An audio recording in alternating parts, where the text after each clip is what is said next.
So all the effects in magic, you can find them today. You could purchase the videos, you could even see them on YouTube, done by a second-rate magician. But you know what? Right here. Hello. Why am I doing this?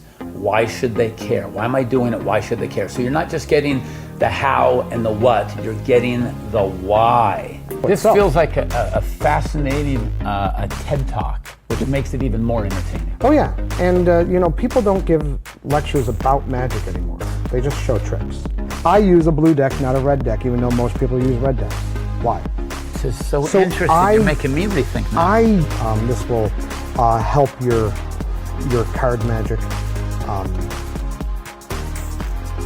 So there's a couple of great tools here that I wanted to share. That is great. Yeah. And so this is an everywhere and nowhere type of plot. You say stop?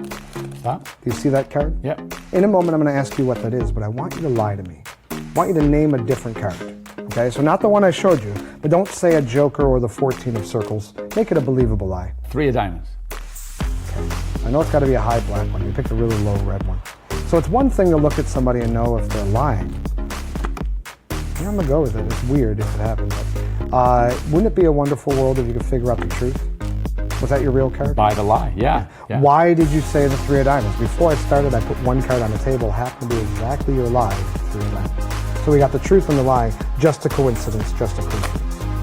Great. So you need to figure out why you're doing what you're doing and what your audience is perceiving. And that's what we're going to talk about here at the table. And I heard a husband and wife talking, and honey, how did he put the pen through the quarter? And he goes, I don't know. He must have another coin with a hole in it. So I knew that my structure of the routine was wrong. Well, I got to do everything in my power to make sure they know there's no other coin involved. And so, you overcome the objection before it arises. Yes, you have to. So we can melt the pen right straight through your quarter. Theory and psychology and character development. Let me tell you something though.